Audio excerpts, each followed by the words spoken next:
Good morning, everyone. I want to welcome you all to our third and last day of our Southeast Region virtual volunteer training.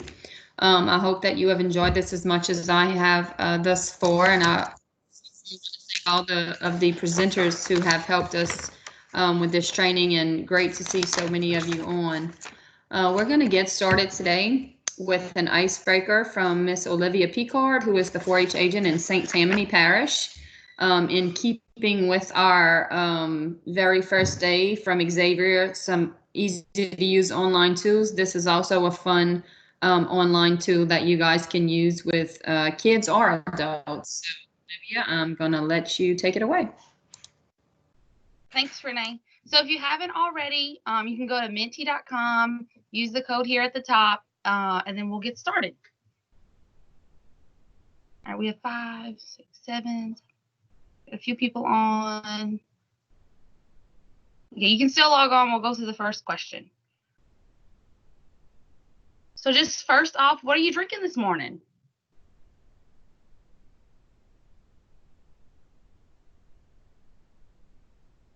Some coffee drinkers, water.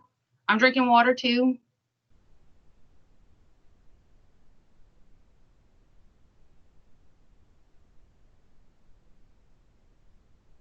We're pretty even here. So the thing about Menti is you can see a lot of the stuff, you can see it live, which is why I like it. A few more people on.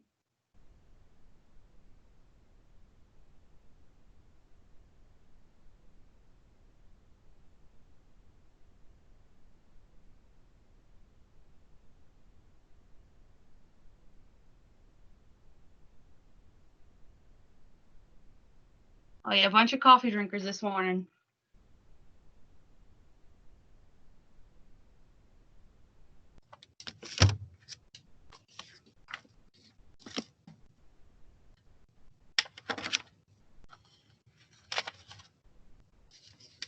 Okay, I think we're capped off at 14, so we're going to move on to the next one. So this is, we're going to start like our quiz type questions. And so you can enter in a nickname and your name. And these will be worth points, kind of like Kahoot was yesterday.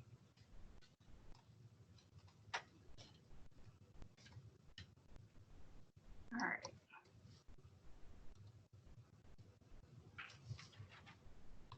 So our first one, which of the following was not a 4-H'er? And then after you're done voting, at the bottom, they have the comment bubble. If you know any other 4-H'ers that aren't listed above that you want to put, you can comment and it'll pop up.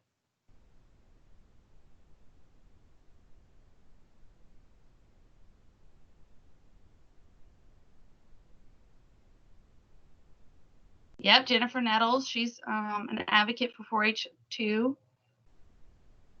Everyone has voted. Selena Gomez is the only one I couldn't find out if she was a 4-H'er.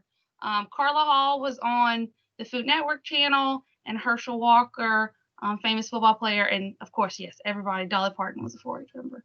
Yeah, Johnny Cash was a 4-H member. Correct. Yep. All right, next one. Oh, we have the leadership board. I forgot. The Cupcake Kid. Here we go. Good job, guys.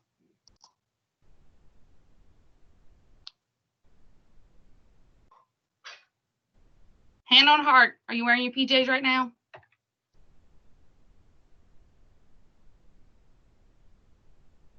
I don't know if you can hear Amy laughing in the other office.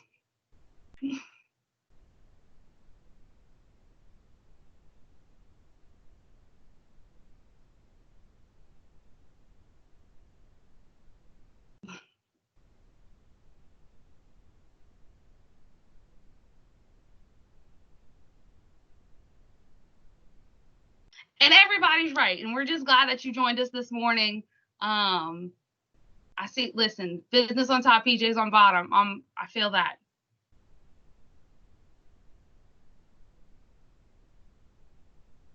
Ooh. I don't know. Everybody got max points. Good job, guys. All right, let's And next question.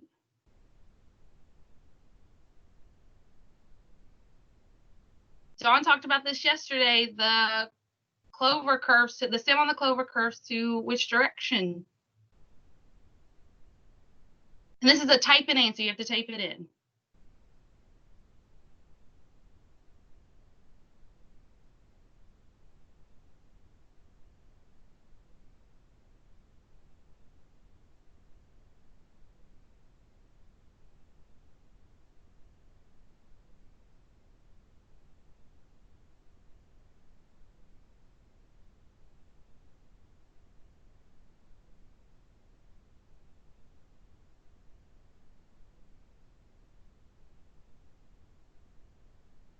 Maybe one more person. No, use all of your resources.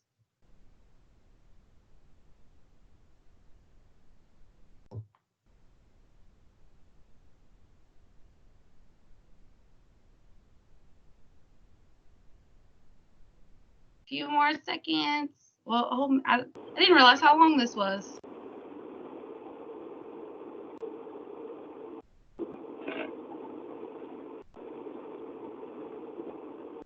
Okay, I think that's everyone. See if this does it. It curved to the right. I'm not sure if it curved to the right. I skipped ahead, but it did curve to the right. Yeah, Cupcake Kid is on a roll. And Sarah and CS and Peanuts. Yeah, y'all are doing good. I love some of these names. Y'all are doing a great job.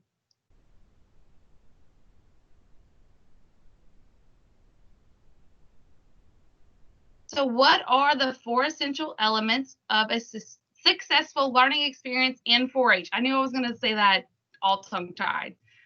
Is it belonging, independence, generosity, and mastery, fun, love, happiness, and kindness, or carbon, hydrogen, oxygen, and nitrogen?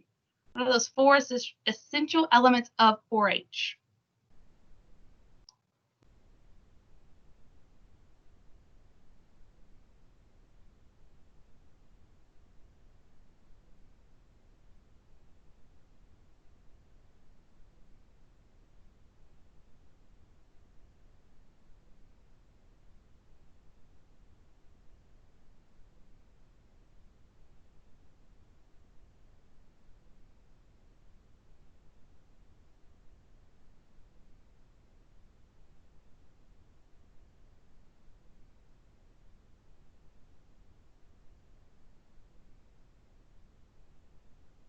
I don't want to skip ahead because last time we did that, we didn't get to see the answer.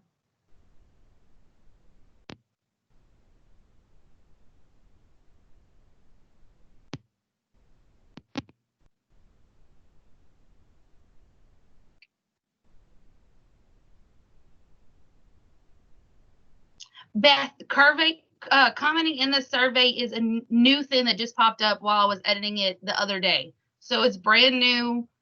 Being able to comment while things up here, I thought it was really cool. That's why I added it. All right, we got 25 seconds left.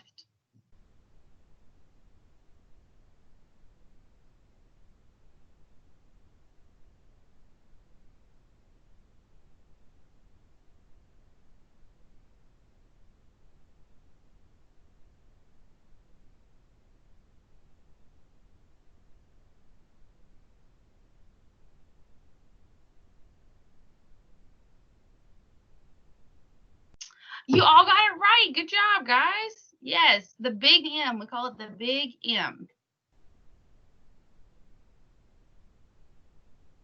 Check our leaderboard out. Ooh, Colette came in. Gonna shake up. No, Cupcake Kid's still the fastest. Y'all are doing good.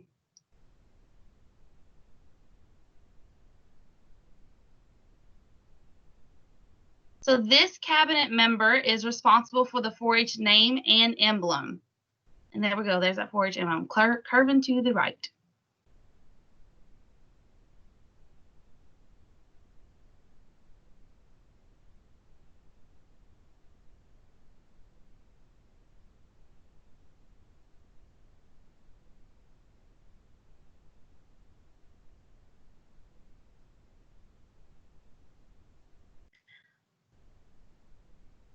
Oh, learning opportunity. Right here at the bottom of the screen, we can see that there's 12 people that answered, but earlier on we had 14 people. And so when all people answer, then the quiz stops. But this timer, I didn't realize it was set for so long. We have to wait till the timer goes out.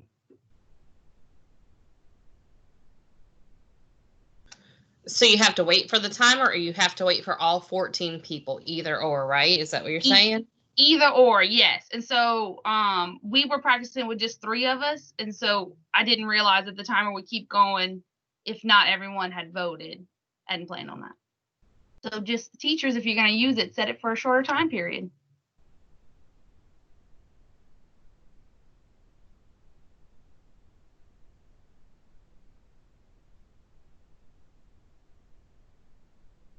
I'm just waiting, 35 seconds left.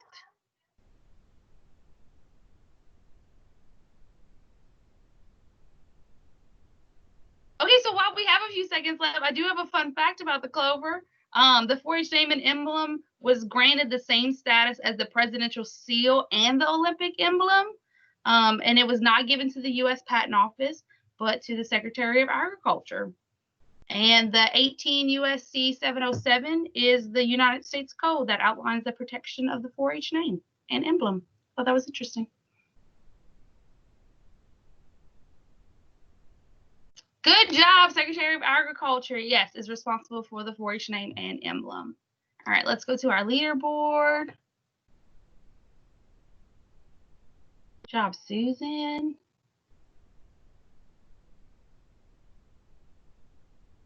Oh, a little shakeup. Oh, and the Cupcake Kid wins. Congratulations.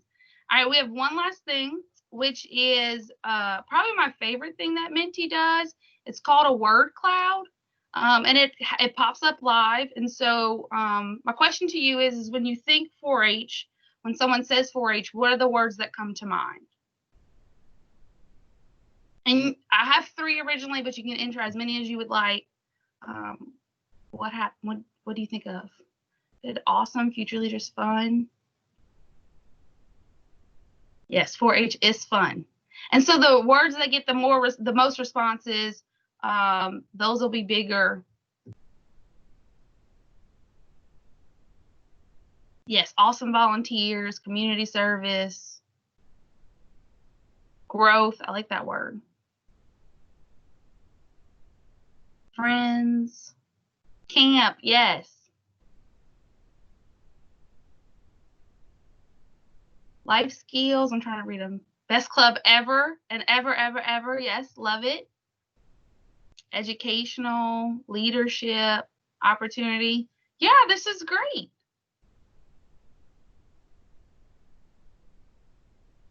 Yes, fun is definitely staying the big one. 4-H is fun.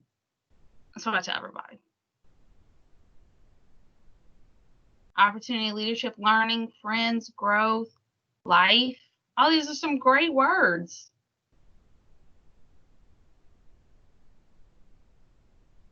Well, I think that we slowed down. So take a second. I'm going to take a picture of our screen. Oh, no, we're back. We're back live.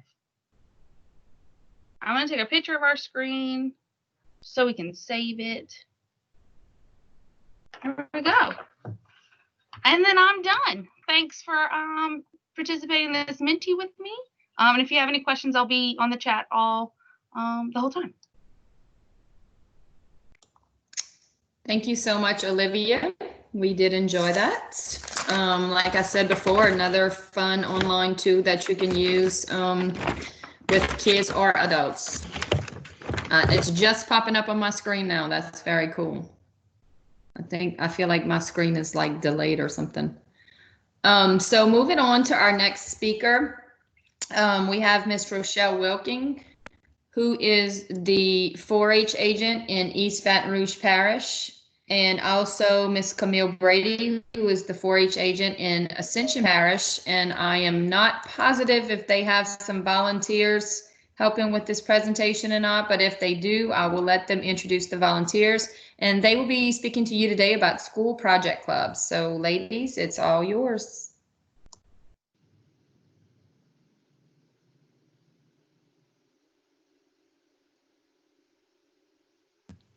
Hey, how is everybody this morning? Can y'all see me and hear me? Yeah, Rochelle, Yes. I can Okay. hear you. Yeah. I see your picture on the screen. Okay. Okay, so we're going to talk about just school project clubs. I did ask 2 volunteers to give kind of their testimony of what they've done at their schools towards the end, and that's going to be Miss Danielle Mensman and then Miss Brittany Husser. Sorry. So I have this little video about just what is a project if you don't know, if you're not familiar with a 4-H project. So it's really cute. Meet Tyler and Emma, 4-Hers from the Sunnyside Multi-Club. Before discovering 4-H, their parents were searching for activities that would develop their confidence and leadership abilities. But the challenge was that the family was rarely together as each parent rushed a child to their extracurricular activities. But that all changed when they stumbled upon 4-H. With 4-H, Tyler and Emma can both be part of the same club, attend the same club activities and events, and learn teamwork and leadership skills while having a ton of fun. But the real clincher was when Tyler and Emma discovered the types of projects they could do. Tyler can't believe he can learn how to rebuild his dad's old motorcycle in the small engine project, and Emma is thrilled that her mom is leading the equine project that she and her new bestie Jenna are part of. They have unlimited opportunities to explore different projects. Basically, if they can dream it, they can make it into a 4-H project. Now the family spends more time together, the kids are learning amazing skills, and they're all making lifelong friends. Explore our website, then give us a call to find out how your family can benefit from all that 4-H is. Okay, so I just think that that video is so cute at explaining just about some of the different 4-H projects that you can have and how to get involved. So what is a school project club? Well, for one, it's at school, so it's going to meet at school. School students are usually the ones that are participating. They do need to be approved by the school administration for all activities since it is part of the school. And then the project club is just topic specific. So usually it'll focus on a certain topic, not just general topics about other things in 4-H. They usually will strive to master a skill or a project area, and they're taught by an expert in the project area. And the reason why it's expert in quotations is because they don't have to be an expert. It can be someone who's just interested in the topic or is willing to learn about it. So what is the difference between a school club, a project club, and an in-school project club? Well, there's a lot of similarities for sure. So school clubs and school project clubs obviously meet at school, and the project club will meet outside of a school. A school club has general 4-H activities, and then the different 2 project clubs are topics specific. And then they differ in who can participate. So an outside project club, anyone in the parish can participate, but anything in school, usually the school youth participate. On the project clubs, they strive to master a skill in a project area, and anything in school really needs to be approved by school administration. And then project clubs are taught by experts in the topic area, and then all of them, though, need to be approved by the 4-H agent. So the basics of starting a 4-H school project club is the first thing you want to do is definitely talk to your 4-H agent. You might want to do an assessment of basic needs of what you think your school needs. And this could come from maybe something that's going on in your community that you see on the local news station of youth that are struggling in your area. Maybe there's been like a lot of youth ATV wrecks, so you might want to focus on ATV safety at your school for that project that year. Or it could be something more specific to your school.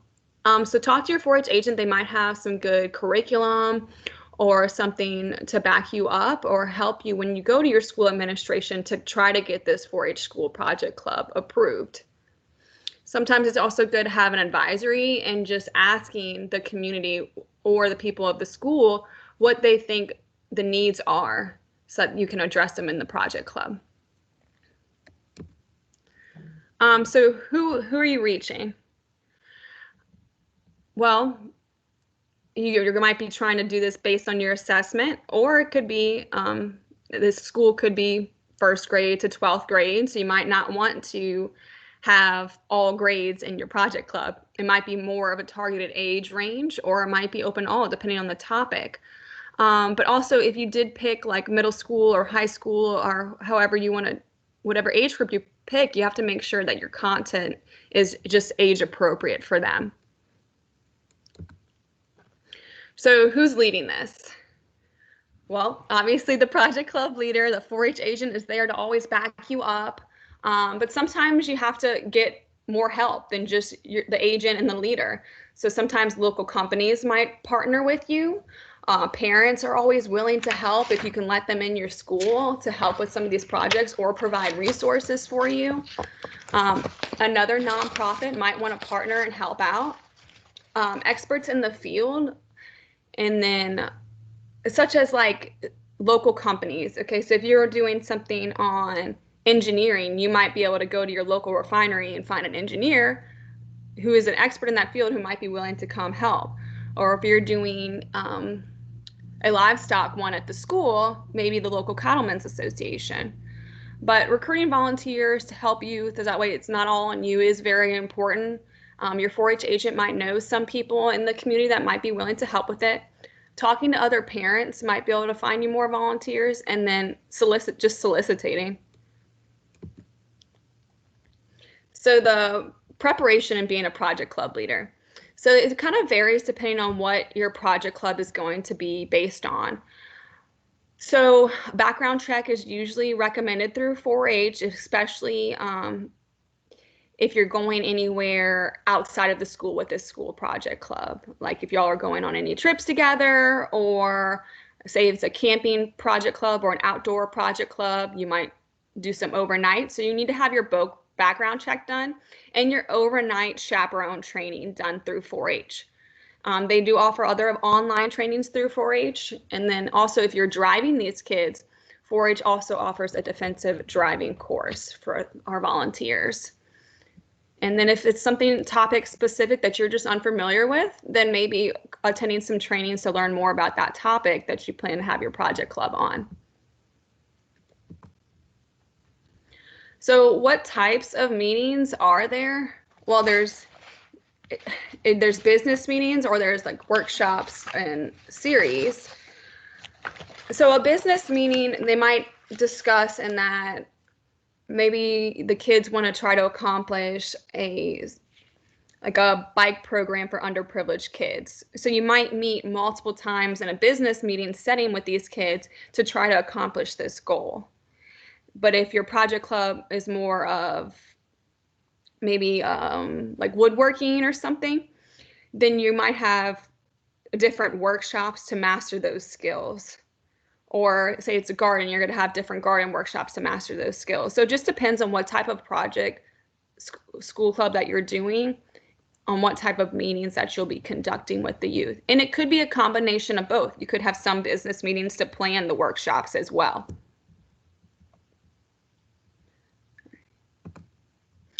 So when and where are you going to meet with these people? I know some of these project clubs might be a little overwhelming on like the material that you need. So you need to always think about that. And then also, how often is the school going to allow you to meet there? And then on top of that, you also have to think about, what is the project? How often do you need to meet to accomplish this project or goal for the year? So normally, a lot of the 4-H clubs will meet once per month, but this really depends on the availability of the instructors and the participants. So you can meet once a week, once a month. It is up to you as the leader and the school on how often you are allowed to meet. It also can be limited on just the location in the school. How many kids are going to do it? You know, if you have 100 kids doing this in-school project club, then you might be only limited to your gymnasium or your football field. But if it's a less amount, you could do it in a classroom. And then also if you're doing something like I was saying earlier, like woodworking or maybe computer science or something, you need a lot of electrical outlets or tables. So you just have to think about those things when you're deciding where in the school you can meet. And then obviously some of these locations at the school book up with other things going on. So you got to think about the availability of that location.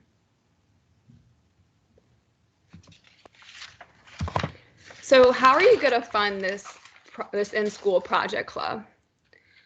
So obviously you can always apply for grants, and there's so many grants out there. And if you aren't familiar with them, ask your 4-H agent. They can help you find grants. They can help you apply for grants for this project club. Also donations, maybe from local companies, or partnershiping with a company. They might be able to help with the funding for it. And then fundraisers, usually they just need to be simple and profitable for a school. So your typical bake sales and stuff like that. Also for funding, you might want to seek funding first before fundraising, because sometimes fundraisers are hard to run and sometimes they are not profitable as well. And then also I wanted to bring up, usually for 4-H clubs, we charge dues. So if you're doing a specific project club, you are allowed to charge dues for this 4-H project club. And if that needs to be, $20 so that you can buy supplies for the project club, that's okay. We can allow that. So how are you going to get these kids to come join the project club? So obviously you need to market it. You can do this through your school with flyers. A lot of schools have school newsletters, and you can ask for a 4-H section in your school newsletter and put information about the 4-H project club going on in your school. Maybe emailing the kids that are the parents of the kids that are of age in your school that can join this project club. Posting things in your school library, or some schools have a social media account that you could post things to. 4-H is trying to be ADA appliance, so you might want to check on some of those rules for ADA, or have your agent help you with this, or go over whatever you do make, or have your agent help you make something to market. So some examples of school project clubs. There's so many options, and the options are limitless. You can do a cooking club at your school, a tech club, some type of dog club, a garden club, photography. It's really take your interest and run with it, or take whatever the needs are of your school and run with that. And if you need to recruit help, there's nothing wrong with that. Get some people to help you, get the agent to help you out with those things as well. So now that you've established your school club, you know what you want to do in it, you've started it, you know if it's going to be a business type of club, a workshop type of club, you have other volunteers helping you. How do you maintain this? So communication is extremely important in a school project club, between members, between leaders, between your school administration and volunteers and your agent.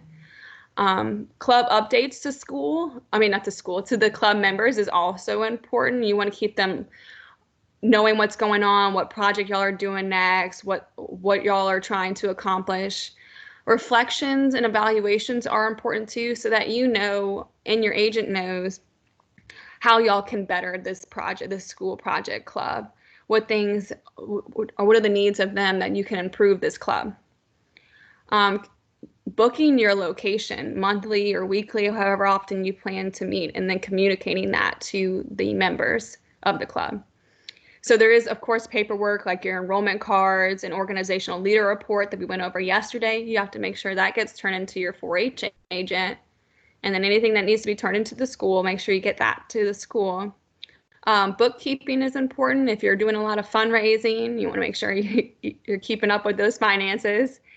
And then just leading the 4-H club with positive partnerships.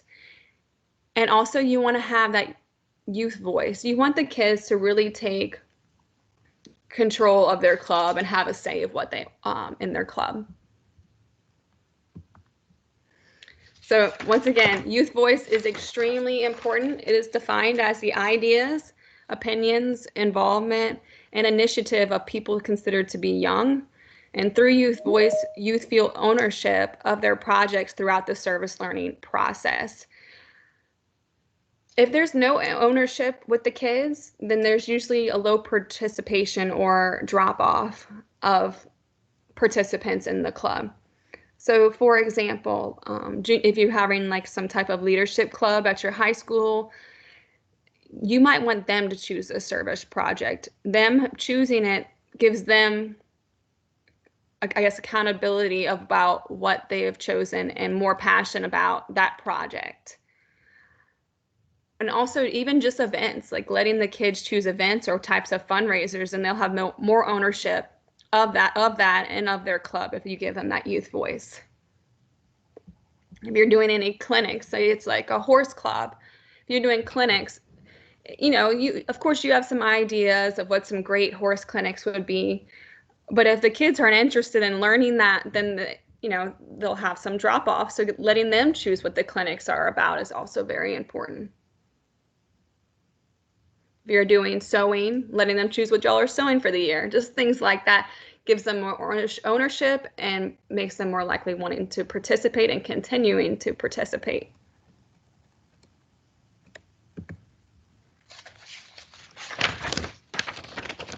So some club events, you know, you might have your workshops and clinics. Some of these can be held at school, or maybe you need to go outside of school for some of these where you bus the kids there.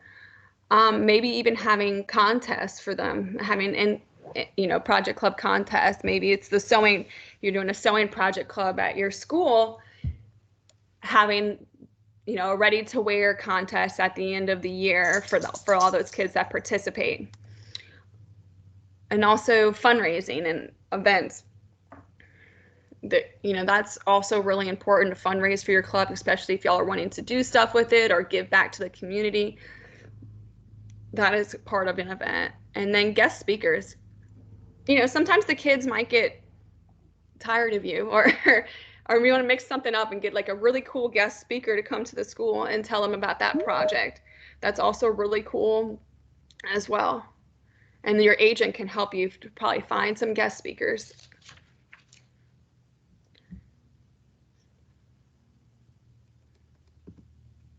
So I have two volunteers who said they would be up for talking. It was Miss Danielle Mensman and Miss Brittany Husser. So if y'all are on the call, if y'all want to talk about the project clubs in-school project clubs that y'all started and how y'all started them. Okay. Well, I guess I'll go first. My name's Danielle Mensman, and I am a project leader at St. Jude School. We did a garden club at St. Jude because I am a master gardener, and my dad was a county agent and my mom was a teacher. So school gardening was really important to me. And when I talked to some of my 4-H club members there, they were excited about learning how to do some of the gardening themselves. So first we had to ask our agent, and they were very supportive of it. And then we had to convince our school administration, which was a little more tricky. They weren't very familiar with 4-H or with gardening. We're in an urban area, so I had to come up with a pretty detailed plan for it. So I told them exactly what we would do, some of the different activities and vegetables, and I promised to maintain it and be there for the kids. After that, we got grants. For us, we went to our men's club and our Home School Association. They both gave us money that was enough to cover the cost. And we had volunteers build the school beds, the wooden beds themselves for the garden. Of course, I kept, like Rochelle said earlier, it was so on point because you really need to keep detailed receipts, which was good for me at the time, but also it helped. I have since passed that club on and someone else has it. So the detailed plans that I had of like how many plants I bought and where I put them in the garden, combined with the receipts, made it easy to hand over so that the club could continue. We decided to meet once a month, and it was great. In the beginning of each semester, we had the kids, again, like Rochelle said, having the kids have a vote. I was like, how many people want broccoli? And they would all raise their hands. And sometimes we planted things that maybe weren't perfect for the time of year, but it gave the kids ownership in it, which I thought was great for them. And they did all of the weeding and planting themselves. And again, even sometimes with that, it wasn't great. The rows weren't perfectly straight, but it was important to have them be involved. And for our situation, it was good to have backup plans too. If the weather was bad or if there just wasn't a lot of work to do. For the younger kids, we had books to read on gardening, and there are a lot of those. Or we would have games based on some type of agriculture, or like the Oh Dear game when you learn about life cycles and habitats. So really it's about planning, and that's not like the glamorous part of the job sometimes is all the work that goes into planning and keeping track of things, but that's really important. And if your kids like what's going on and they feel involved in it and their friends are there, you can get them really enthusiastic, even about eating squash. And so that was always fun for us. I don't have anything else exciting, Michelle, unless somebody has a question. I don't mind answering it. Does anyone have a question? Thank you so much, Miss Danielle. Does anyone have a question for her about the garden club that she started that you want? Maybe she can answer right now before Miss Brittany discusses what she did. Miss Danielle, I don't have a question. This is Renee Castro. Somebody just texted me and said, "Did you realize that's Andre's sister?" I hate it, but yes, I cannot deny it. But I really did want to say, it sounds like you have a great thing going there. So great job, and thank you for that. Thank you. It was fun. I think my dad would have loved it that Andre and I both ended up involved in 4-H in such different ways. Yes, absolutely. Yeah.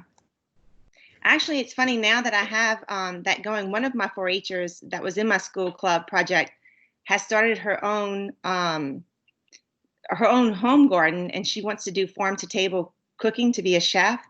And she's really taken off with it. And it's kind of funny. Her garden looks much better than mine now, but it's amazing. You know, we always say the seeds we plant, you never know what fruit is going to come from them. And she's a good example of that. Well, thank you so much, Ms. Mensman, for sharing with everybody about that. I know the kids love you over there, so I know you do great. If Miss Brittany wants to start, she can. Hi, guys. My name is Brittany Husser. I work here in EVR. I'm a teacher. I teach middle school science. And at our school, we started an archery club. Our archery club was a very unique experience at first. Somebody else had the idea to do it and really did not have the experience or the involvement with archery to make it safe. And my kids knew that it was something that I did. It was something that my husband and I are both very involved with 4-H. My kids knew that it was something I was interested in. I've shot archery since I was probably a young teenager. And they begged me and begged me and begged me to do it. So I did. And it turned out to be a whole lot more than I ever would have dreamed. I had to go buy bows. I had to go buy targets. After I had to convince my administration that yes, I could keep it safe. Yes, we did have enough space. Yes, we could use actual bows. We could use actual arrows. And so it was quite a process. My administration was very skeptical at first. They were worried about the aspect of having a bow and arrow on campus. And so I went through my certification process through 4-H, got certified to be an archery instructor. Very fun day of class that you sit through. And then we basically learned how to make the range safe, how to instruct our kids in safety, how to instruct them in equipment setup and range setup. So when I left that training, we came back. The very first day of our club meeting, we met for, I believe it was an hour, maybe an hour and a half, every other Friday. And school set out specific club days. So we had other clubs going on campus during that time. And we would go outside. We had a very large field in the back. We could make it completely safe. I went and bought moving blankets. My husband helped me rig up a backdrop just to make sure that nothing went past our targets. We set up the targets. And my kids learned on the very first day before we even picked anything up. We sat in the classroom. I had a bow in there. I showed them the different parts. We went through the PowerPoint about not dry firing or how to knock an arrow or how to aim. And then within the last few minutes of class, we were able to go outside and they actually picked that up and they started being able to see and apply those things that we started in class. I know that's one of the biggest things that 4-H pushes. We really push for our kids learning by doing. So even though we definitely want them to be safe, we want them to know the safety aspects of being around shooting sports. We also want them to not just sit in a classroom or not just watch me or my husband demonstrate this, but we definitely wanted them to start doing. And from day one, my kids were so excited. They asked me, I taught middle school, but we were a K-8 school. I had 4th graders in archery. They would see me in the hallway and they would be like, "Oh wow, it's Miss Husser. Miss Husser, when are we doing archery?" Or, just they were so excited about it outside of that time. And they looked forward to coming to my archery club. They looked forward to we had arguments over who was going to drag targets out and set them up and who was going to step it off. So I agree with Rochelle. When you get your kids really involved in something, they get to be masters of their craft, per se. They own it and they are more than willing to drag a target that is as big as them across a field, or they're willing to do whatever it takes to excel in that. So it was just a really awesome experience for me to get to see that. And they blew me away with how excited they were and how well they wanted to do. And they talked it up to administration, and administration brought it back for another year. Even though they were very skeptical at the beginning of the first year, they were so excited for it to happen again. So I think that that helps as well. When we get our kids involved, other people see that and they want to support it even more because they know that it's something that our kids are passionate about. So that's my spiel. Well, thank you so much, Ms. Husser. And I just want to say that she does do a great job, not only with the school archery club, but also our parish shooting sports club. She helps in multiple disciplines there. She also did do, Crystal Ahrens talked about her embryology program. She did that program last year as well. So she is super involved and loves all 4-H. So we appreciate you for sharing. Does anyone have any questions for Ms. Husser about her archery club at her school? Maybe anything specific that you want to ask her? I don't have any questions. This is Renee again, but I do want to say thank you for all that you do in helping Rochelle as well in East Baton Rouge. We appreciate you. Oh, you're welcome. And if anybody else has anything that they've done that they want to share for all of us, just so that we can hear some more stories, I think that would be great. So if anyone else on here has anything they want to share, please do so.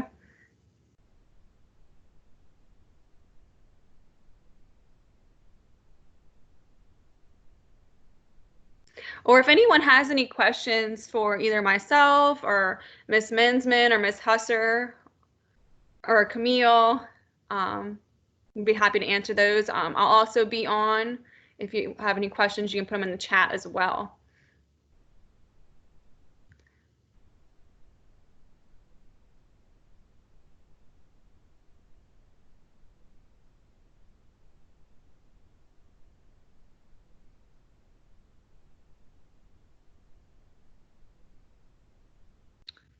Well, Dr. Castro, I guess that's it. I don't think anyone has any questions. And I just want to say thanks again, Ms. Husser and Ms. Mensman, for sharing what y'all have done and for helping us so much.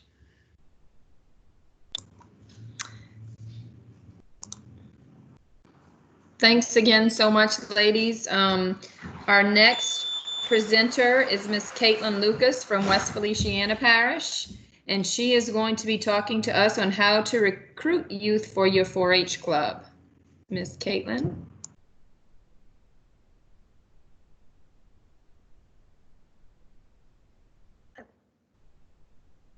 Hey everybody, so I'm gonna pull up my PowerPoint and get this going.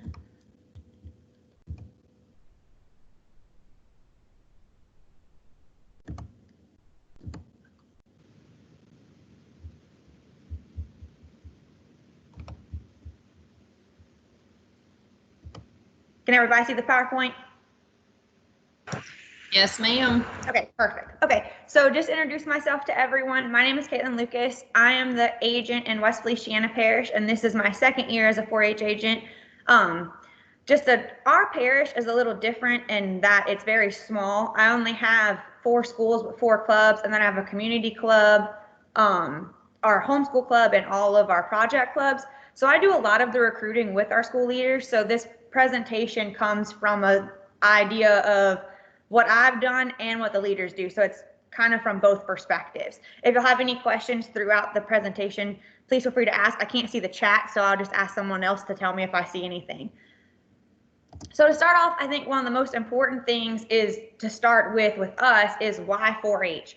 I think we have to believe in what we're putting forward, and I think most of us, all of us do. That's why we're here.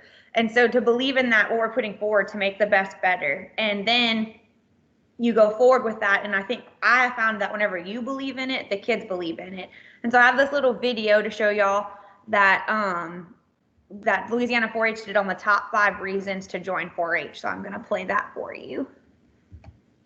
And let me know if make sure y'all can hear it.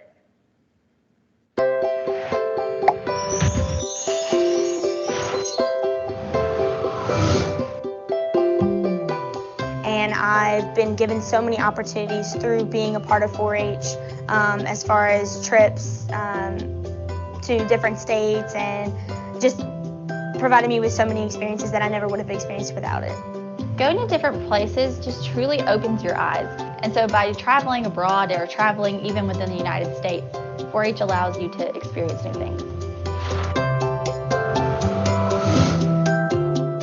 We believe in a concept called learn by doing, where you're not learning by someone sitting in a classroom teaching you how to do something. You're physically doing it yourself.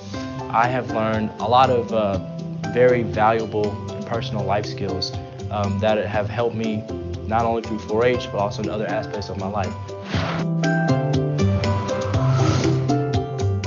And this has helped me not only to want to better myself, but I want to better my community. It has really allowed me to really and truly make the best better and always strive to continue to affect people in a positive way.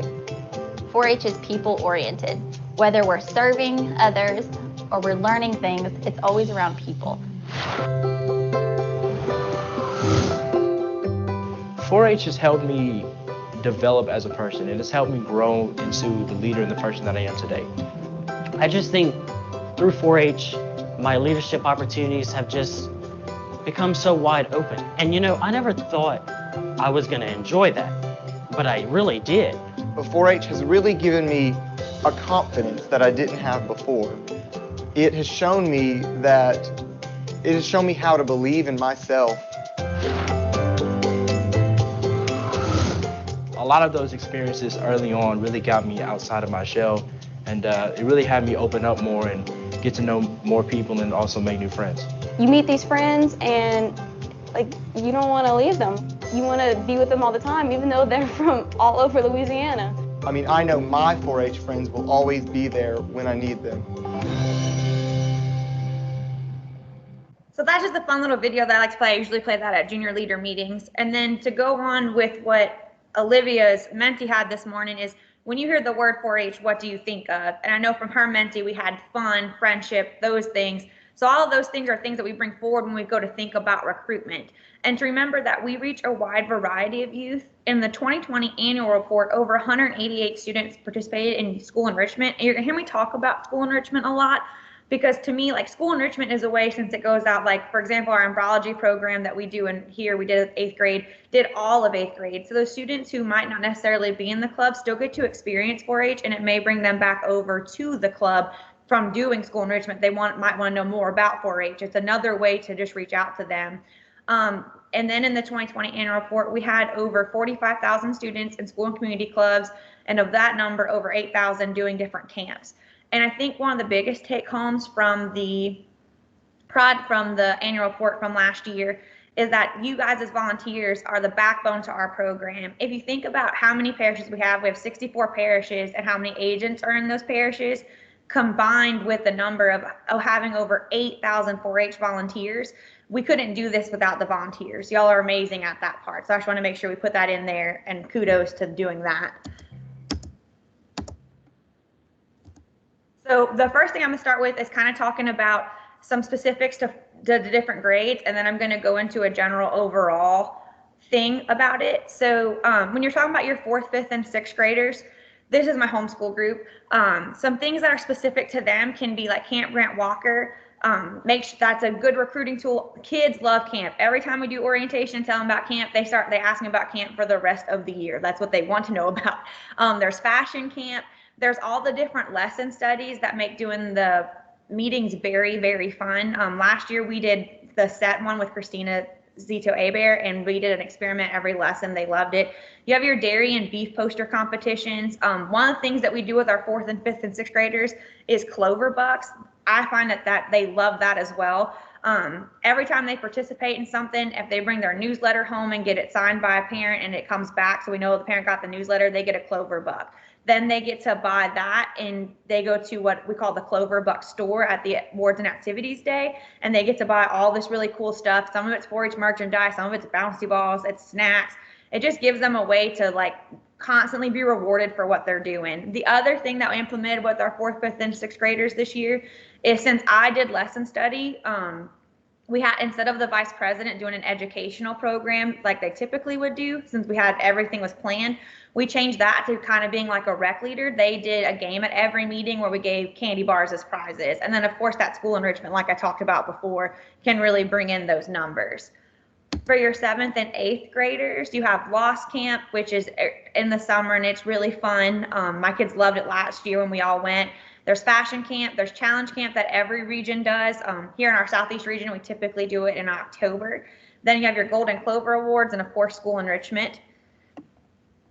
And then once you get to your high school, I think that's where and I know that's what Derek's going to talk about, where people don't realize how much is offered for our high school students. There's junior leaders. To me, junior leaders is your best recruitment tool, because we do ice cream socials and pizza parties, and then we do bring a friend and they don't have to be in 4-H. And then there's junior leadership conference. Then they have 4-H University, which is their competition. We went to the virtual one this year. There's all the leadership boards: food and fitness board, fashion board, exec, citizenship, wetland ambassadors, shooting sports. There's a bunch of those. Marsh Maneuvers is another camp that's just for high school, and it's in the summer. Then Citizen Washington Focus, they go to, they do different things. This year in 2021, they're going to the inauguration. Then our high school students get to be a camp counselor. Then, of course, school enrichment, again, like the life program Christina was talking about. And then mentoring. To me, using your high schoolers to recruit younger members is the best way to go. I find the most success with that, which I'll talk about a little bit later in this presentation. From there, we'll start talking about recruitment tools. One of the things that I found that works the best is giving out 4-H merchandise. So it's a little bit of a joke. If you see at the top of the screen, there's the hand sanitizer. In the world of COVID, I thought that was a cute thing to add. A big box of those is only $7.95 on the 4-H website. So it's something really easy to hand out to them. Are those 4-H suckers for a box of 25? It was $3 to give them, so they have something to hold and they know. The other thing that I find that works really good is like personal note cards or letters. Like you can, at your open house table, have little candy bars, like 100 grand bars, little snack size bars, have a little note on it that says, "Our club would be worth 100 grand if you join." They love that. The videos, like I showed you before, flyers, especially really colorful ones. I know that Xavier talked about Canva. Canva has some really awesome ones. Adobe Spark is another one. Those competitions, doing 4-H'er of the month, or just who can wear the most green in a day, which brings you into Spirit Week. Every year there's the National 4-H Week. You can do, just like you do a homecoming week, you can do a 4-H Spirit Week, where each day is a different theme of something 4-H related. Maybe one day you wear a camp t-shirt, or the next day you wear a livestock club or your project club t-shirt. Of course, your newsletters, and then Xavier's original PowerPoint to make those really colorful, something that they like to see, that they're going to read, eye-catching. And then especially for your teens, social media. They love social media, Twitter, Snapchat, Instagram, Facebook, and Facebook is a good way to reach your parents as well. And then for the parents, I've learned that like our school uses the Remind app and they all already have it on their phones. So I utilize that, and it comes in handy a lot to remind them, hey, a newsletter's going out, or hey, enrollment's coming up. They are all following that, and then they can comment back to you on it. So going in from those recruitment tools, so most of our schools, I know this year it's a little different, but most of our schools have the open houses or orientations. When you're doing that, make sure you make your booth interactive and fun. So up here I have a picture of Lane at one of our events. She's our FCS agent, our parish chair, with the blender bike. Bring something from your meeting, like if you're doing lesson study, the little roller coasters that they can make so that they can interact at your booth and they can see how fun it is. Make sure you have boards or videos or merchandise that it's easy for them to take, and then always have your enrollment cards available. And the other thing that I find works better is some of the kids get really, especially the younger ones, get really intimidated to come and talk to the agents or volunteers, but they're always willing to talk to 4-H members. So in that bottom picture, I have Anna Bergeron, one of my junior leaders, and then a 4-H alumni who's now in college, Mass and Pole, who still comes and volunteers with me, and the kids loved talking to them. They would go right past me and go talk to them, and they get to tell them what they've learned in 4-H and how they've been in it since the 4th grade or the 5th grade, or like Anna didn't join till the 7th grade. So all of those stories are ways to help that youth voice and keep them included. Then your project clubs are another way. Each parish has different project clubs, so I think that you can check in with your parish, see what they have. If there's a project club that's missing and that you find that your school really wants it, get with your 4-H agent and from the thing that Rochelle was saying, and you can get another project club. If that's too much work, we can do workshops. One of the things that we've had a lot of requests for is a cooking club. With everything going on, if that doesn't happen, I have some chefs lined up to do a virtual cooking workshop. So there's always a way to get them more interested, and each school is different. So like whether it's robotics or junior leaders or horse club, just figure out what that is. Project clubs are a huge recruitment tool because it's a way to show the children that scope. If you go, I have these project clubs, I have shooting sports, sewing club, horse club, junior leaders, it shows them that 4-H has such a wide range to meet all of their needs. Junior leaders. So to me, junior leaders are one of your best tools for bringing in funds to your 4-H program, to getting the community involved, and to help recruit younger 4-Hers. They do service learning.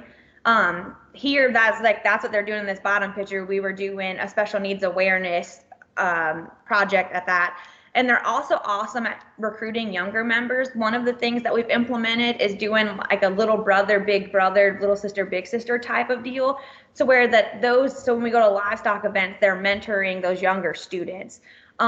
We also send them to all of our events so that they can be out in the community. They're going to go to our school board meetings to present on 4-H, as well as our parish government meetings to help spread that word. So your junior leaders are an awesome way to help recruit younger members and to use it to recruit your other high school members. This year, we do a point system that I adopted from some other agents in our junior leader program. And we gave them 5 points for bringing a friend that wasn't in 4-H. And they brought a friend, and that one was our pizza party. And after that, every single friend that they brought joined our program. And so it's just another way to do that networking. I find that with the youth, as soon as they learn that other youth are having fun, then they want to join as well. And word of mouth with the children is like, to me, the #1 way to get that out there. They're like, oh my God, I had fun, I want to do this. And then the other kid was, what are you doing? I'm in 4-H. And then it just keeps compounding from there and from there and from there. So then that leads me to doing little fun day events.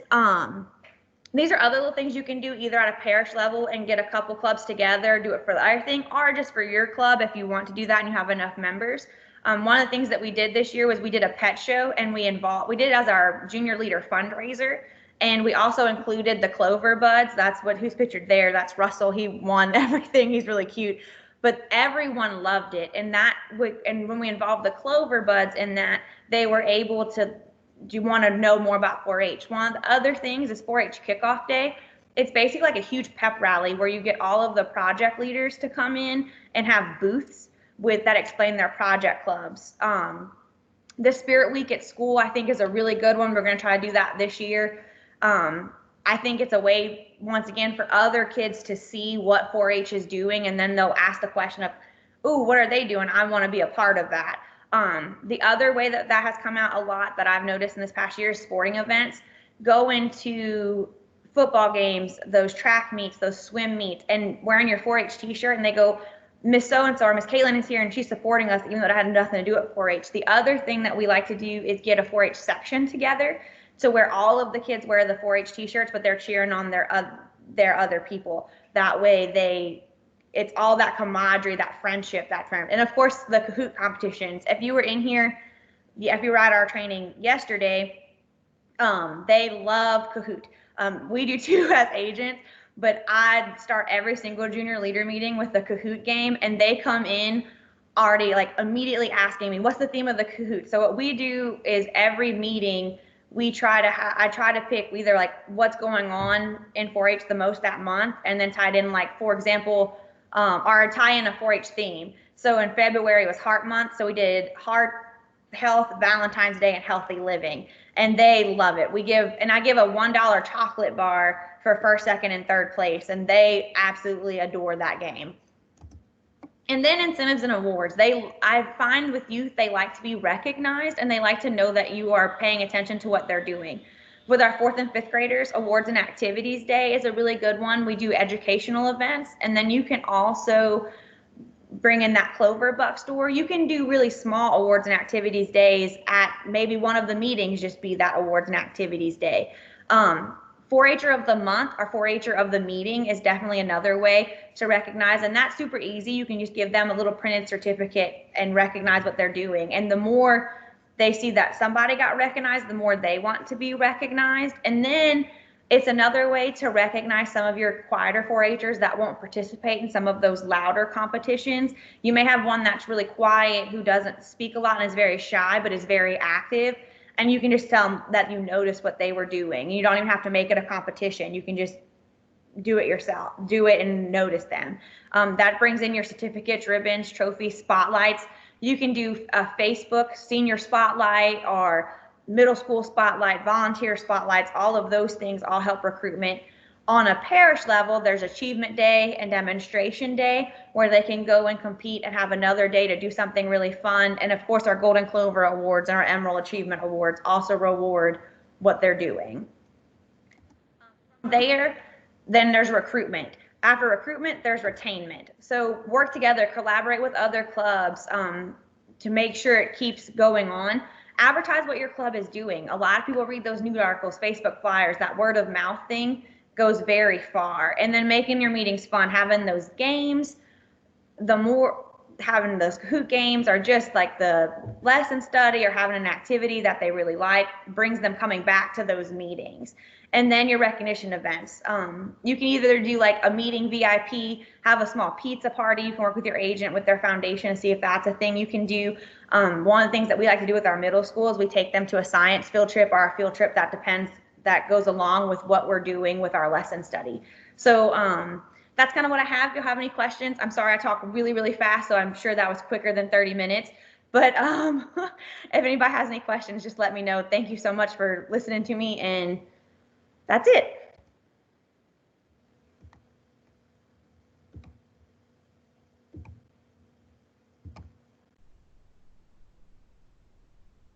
Does anybody have any questions for Caitlin? Or any other ideas they want to share, something maybe that they do? I'm sorry I'm going so fast, Renee. I don't know if you can hear me because I'm way in North Louisiana, but anyway, I sent a message. Where did the sanitizer I saw was $2.99 for each one? Did you get it cheaper? So what I ended up looking at doing is, like, so I saw that one on the 4-H website. I also was able to find, and I can send you that in a link, I found the little bitty website, like, of another website that I get them in a box, and then I got all the 4-H stickers to stick on them. Please send me that. That's what I want to do. I will. Thank you. I'll send an email.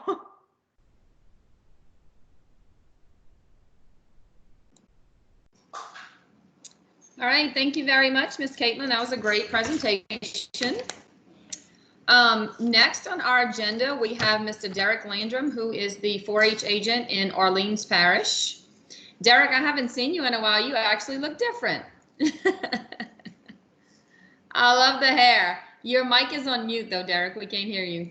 So Derek, I'm sorry. Yeah, my hair is ridiculously long now. Go. I so see Derek, I put the wrong background. I used Xavier's other background. it's fine. Either one is good. Derek is going to talk to us today about engaging high school youth, which seems to, I guess, sometimes be a little difficult in a lot of parishes that I work with. So Derek. Okay. Can everybody see the PowerPoint? I can see it. Okay, because I have not done a ton of PowerPoint presenting in Teams before, so. It looks good. Perfect. All right, well then I will get started.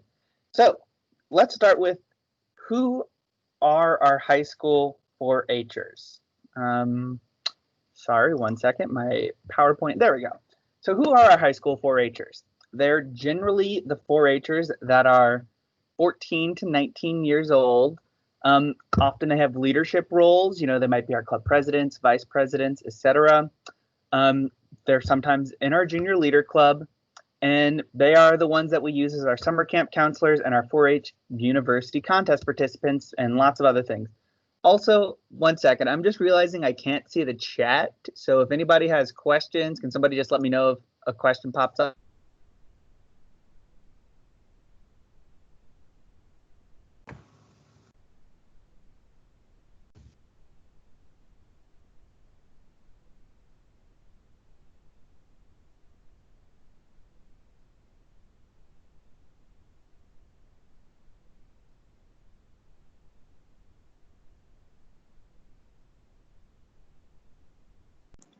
Did we lose Derek?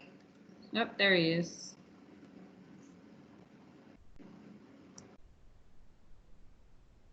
Derek, you're muted.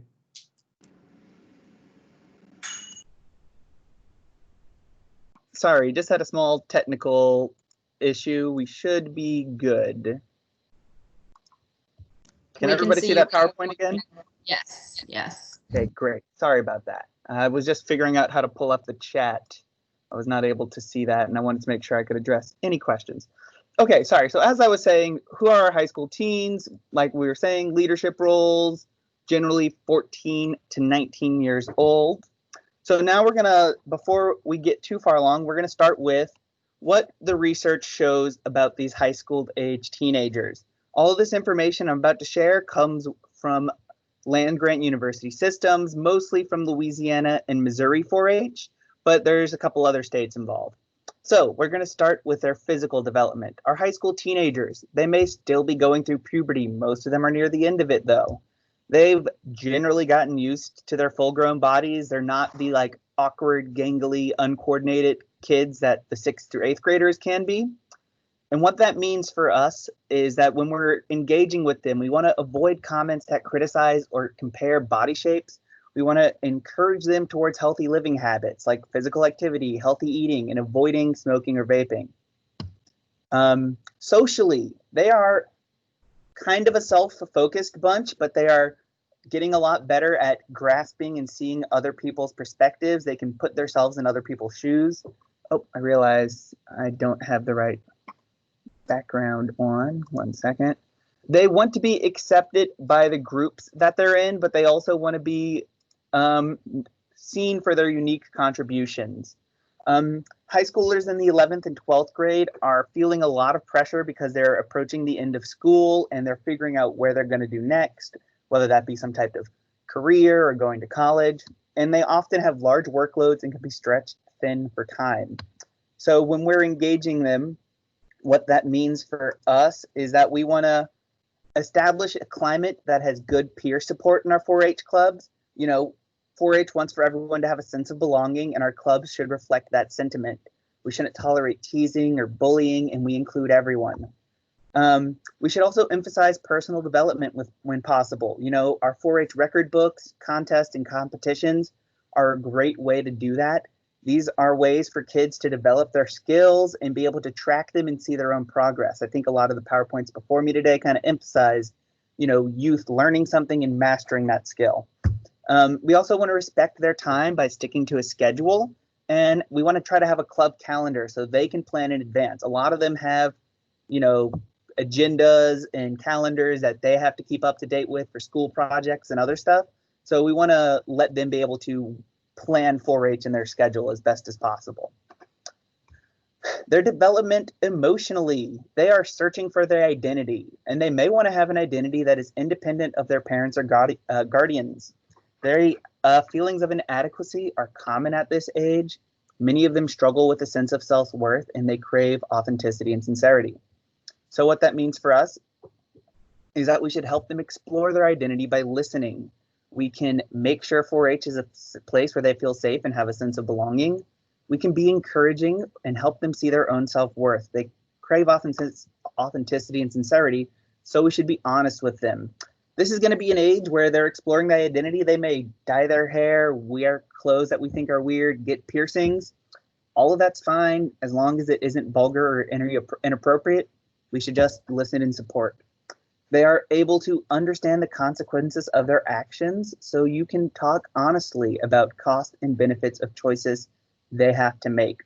A little example I have is, you may have a 4-H'er who's one of your high school 4-H'ers, maybe they're a junior leader, and they are, trying to decide whether they want to go to college, or maybe they are also considering becoming a butcher because they really like all the meat work they've done with some of the meat projects and livestock. And you should ask them why. Talk about the benefits and cost of them. Talk about the challenges of being a butcher, what that line of work may mean. Don't just shut them down and tell them that they have to go to college. I received a lot of that personally in high school, and I think a lot of high schoolers are receiving the college is the only route choice, but there is a lot of options for them, and they should be able to explore that, and we can talk honestly with them about what that means. Their development intellectually. Research shows that they are mastering abstract thinking, study skills, and cognitive skills. They are exploring and preparing for future careers and roles. They like setting their own goals based on their own needs, and they are forming their own opinions on topics like politics. What that means for us is that we should give them real-life problems to figure out. Let them make decisions and evaluate the outcomes of those decisions. Encourage them to explore and form their own opinions, and encourage service learning. The reason I include that is they're at an age where they're starting to identify and understand the needs of their community. Encourage them to learn about and engage in long-term projects to improve what they see is in need of correction in their community. So that's a great place for service learning. Before I continue any further, does anybody have any questions about this research? Okay, I don't see any questions in the chat, so I'm gonna keep on trucking. Now, when we think about our teens, what do they like? And that answer is a lot of things.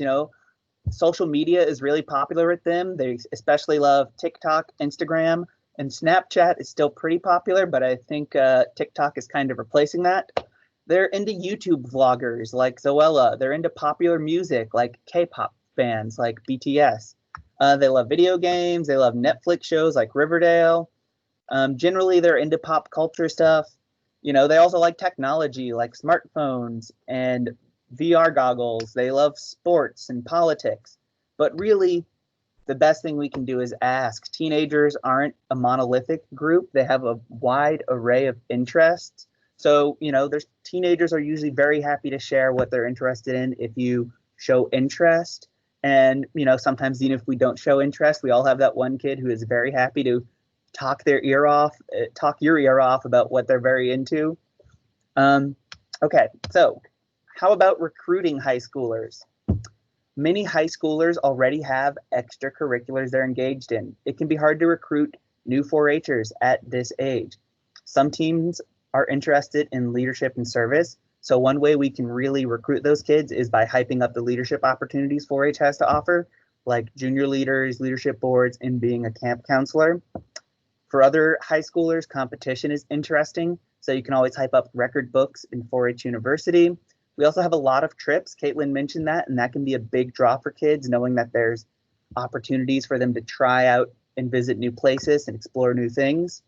The nice thing about 4-H is that we have a wide array of topics, and content is a strength. There is something for everyone. But one note about that last point is that we have to have follow through with teenagers. If you tell a teen that they can do robotics and they come to 4-H for robotics, if there's no robotics, they're going to leave. So we want to follow through on those promises we make to them. Okay, so we know more about high schoolers and how to recruit them, but how do we work with them? Once we have them in 4-H, how do we start engaging them? When we work with teens, we are a mentor, not a parent. We are an experienced and trusted advisor to these youth. The goal is for a positive relationship with a caring adult in 4-H, and that's what we're going to try to focus on. So how can we do that? First is by understanding their capabilities and trusting them with responsibility.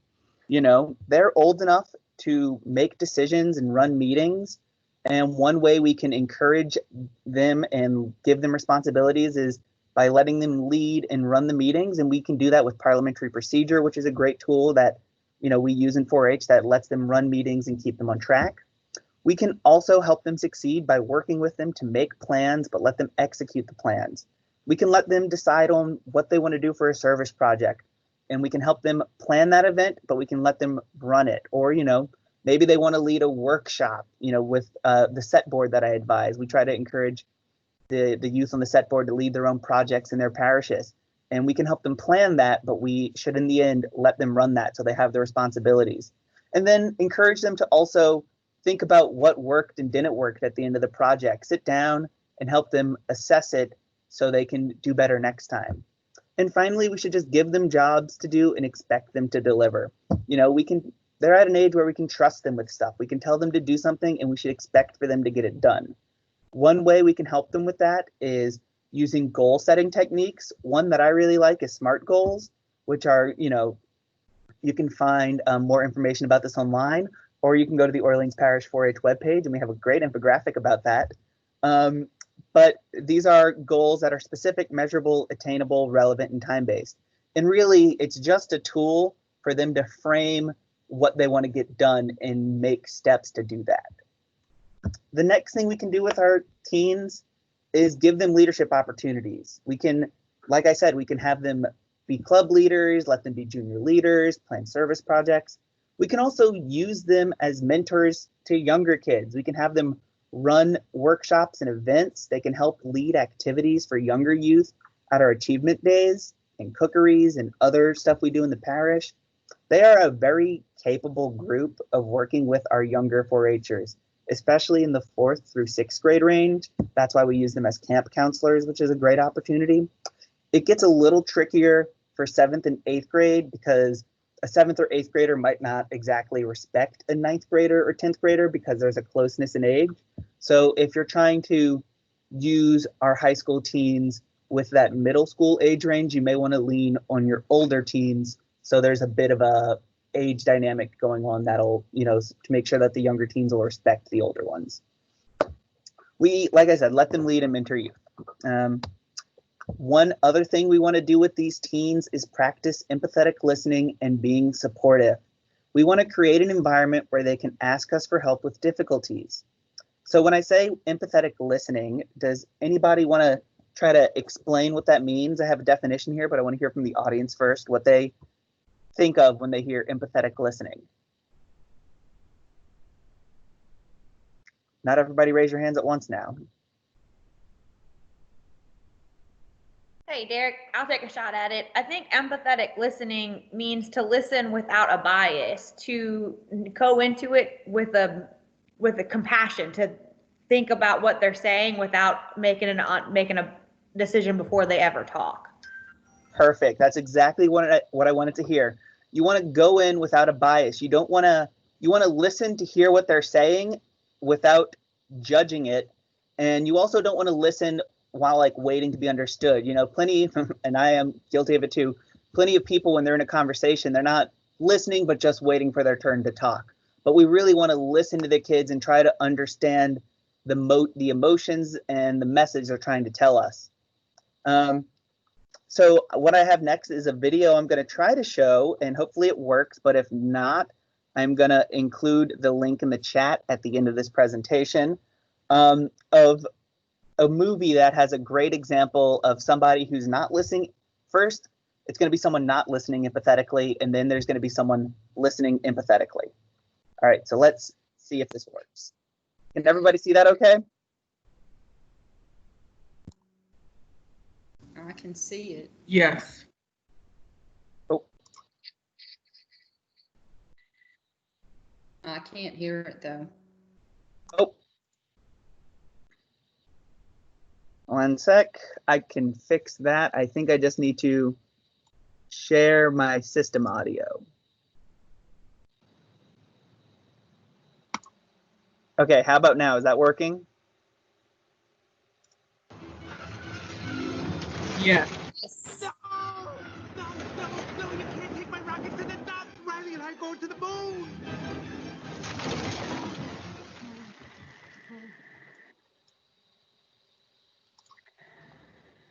Riley can't be done with me.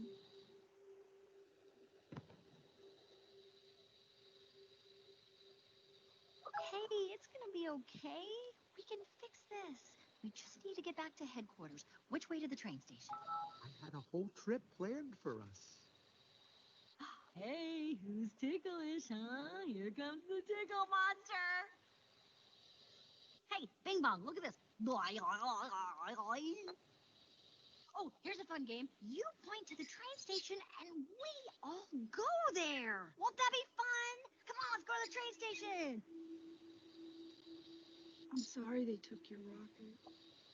They took something that you loved. It's gone. Forever. Sadness. Don't make him feel worse. Sorry. It's all I had left of Riley. I bet you and Riley had great adventures. Oh, they were wonderful. Once we flew back in time. We had breakfast twice that day. Sadness. Sounds amazing. I bet Riley liked it. Oh, she did. We were best friends. Yeah.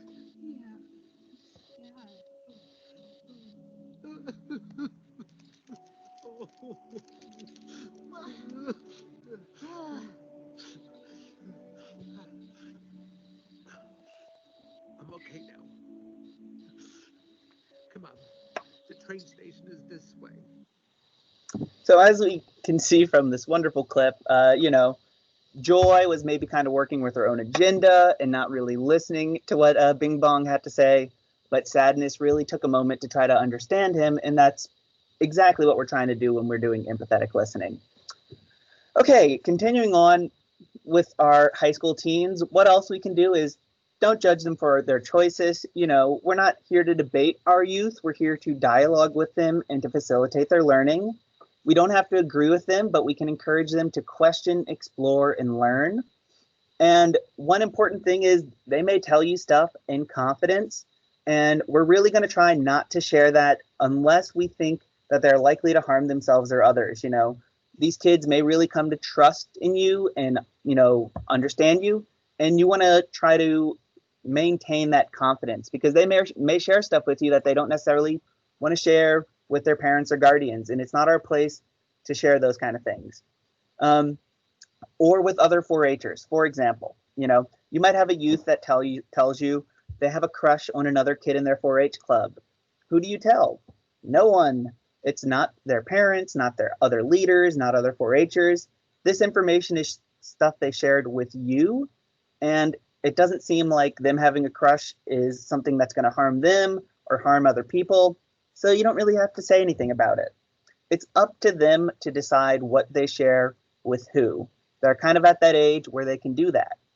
And when I talk about judging them for their choices, we've all had fashion trends that we thought were important and going to last forever when we were young, and kids feel that same way right now. There's always going to be new trends in fashion, and it might be dyeing their hair or whatever's hip that the kids are wearing these days or doing these days. But, it's also important that we don't tell them that it's just a phase, because while we've all lived through this and we know it's a phase, it feels real and important to them right now. And for some kids, it does pass, but for some kids, it doesn't, Finally, one other useful thing we can do with kids is use technology. Like we were saying earlier, they're super interested in technology. And we tried to highlight some of those apps you can use today, like Kahoot or Minty. but many of them have smartphones and they use social media to keep up with their friends and connect to others. So we can ask them what's the best way for them to receive information. It may be email or GroupMe or some other app. Our state boards are starting to really lean into using Teams, and we're working with the kids to understand that. We can also let them post club pictures to Instagram. And this can help with recruiting because, kids can see what other kids are doing. The only thing about that is before they start posting pictures, try to encourage them to make sure they have the permission of everybody in the photo to post it. Some kids are okay with a very high presence in the digital world, and some don't want to have as big of a presence. So you just want to make sure you have the permission of everybody before you post photos. Okay, so now we're going to talk a little bit about teen mental health real quick.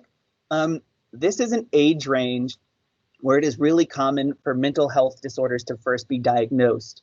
Mental health disorders are nothing to be ashamed of. They're normal to have. And if you encounter a youth with a mental health disorder, continue to be a caring adult who does not judge and who listens. We have supportive and inclusive environments in 4-H. Having a mental health disorder is not a reason a kid should not be in 4-H, and we shouldn't allow kids to be teased or excluded because of their disorders. The chart I have at the bottom is just simply showing that for youth ages 8 to 15, for youth that are ages 8 to 15, 13% have been diagnosed with a mental disorder in the last year. That's 1 in 10 kids. Now, a lot of that is ADHD, but that also can include anxiety and depression. And some kids have been diagnosed and are being treated, and they know what their treatment regime is, and their parents may share with you that they have to take a certain medication, and that's great. For other kids, they may not be getting treated. They may not even know they have a mental disorder, but they may reach out to you and say that they think they might have a mental health disorder. We are not therapists. We are not doctors. We can only do so much. But if a youth expresses that they believe they have an untreated mental health disorder, encourage them to seek treatment and provide information about professional resources. You can refer them to local doctors or just, hotlines that can help with that. And again, what we were saying earlier, if they share something in confidence, it is not ours to share unless we fear for their safety or the safety of others. If they think they may be depressed, don't mention it to their parents without first asking the teens for their permission. If teens are reaching out for help on these issues, they might want you to help address it to their parents, but you should definitely ask them first. High schoolers with disabilities, that is also something we might run into. Often a high school student with a disability that requires a special accommodation knows what that accommodation is and what they need, and they can communicate them to you. Work with your 4-H agent to make sure that accommodation requests are met. The Ag Center has resources that we can use to help meet accommodations. And then let's talk about our LGBTQ teenagers. A Pew Research poll done in 2013 says that among adults who were interviewed who said they know for sure that they are lesbian, gay, bisexual, transgender, 59% of them said they knew between the ages of 10 and 19. So these are adults who have this identity, and they were saying that they were 60% of them say they were confident about it during their teenage years. Many youth these days are coming out as LGBTQ teens. Our role as a caring adult is to listen and support. If they are seeking resources, you can guide them to places like GLSEN, which is the Gay, Lesbian, and Straight Education Network. You can guide them to PFLAG, which is the Parents and Families of Lesbians and Gays, or Advocates for Youth, and many more online resources. But just as likely, there might not be kids who come out at this age but know their identity. 39% of LGBT adults interviewed said that the first person they told was a friend or family member during the ages of 10 to 19. But also, that means a lot of them didn't come out at this age. They might have had this LGBTQ identity and were aware of it, but they didn't share that. If they share this information with you, do not out them. Like I said earlier, it is not our place to share secrets they have told us unless we fear they will harm themselves or others, which is not often the case. But, if they share something in confidence, we want to maintain that confidence. Because family rejection on the basis of sexual orientation or gender identity is real and serious. It is not our place to inform parents of or guardians of their child's LGBTQ identity. The youth can decide when to share that information. And the reason I say this is, when we look at the data, LGBTQ youth face family rejection report being 8.4 more times likely to attempt suicide, 5 times more likely to report high levels of depression, and 3.4 times more likely to use illegal drugs. Furthermore, LGBTQ youth represent as much as 40% of the homeless youth population, whereas they only represent approximately 5% of the general population. So that is a disproportionate amount of youth who are homeless because of their LGBTQ identity. So, in summary, when we work with high school teenagers and we try to engage them, we want to listen. We don't want to judge. We want to give them responsibilities and expect them to deliver. We want to be a supportive and caring adult, and we do not want to share what they tell us in confidence. But most importantly, we want to have fun. This is an amazing age range to work with. This is an amazing group of kids. They're on the cusp of adulthood. They can hold stimulating conversations. They're going to challenge us. But we're going to be able to watch them excel and know that in some way we have contributed to them excelling is just amazing. So yeah, it's really a fun age group. They're pretty great to work with. And yeah, they're an endlessly rewarding group to spend time with. So with that, that's all I have to say. Does anybody have any questions, comments, concerns, donations? Let me see if I can pull back up the chat. Here we go. All right, any questions?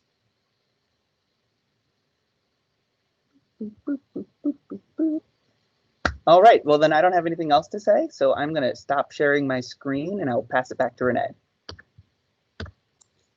Thank you so much, Derek. That was a great presentation. That is actually our last presentation for the day, but I will open it up to questions or comments, or if anybody else has anything else that they would like to share, please do so now.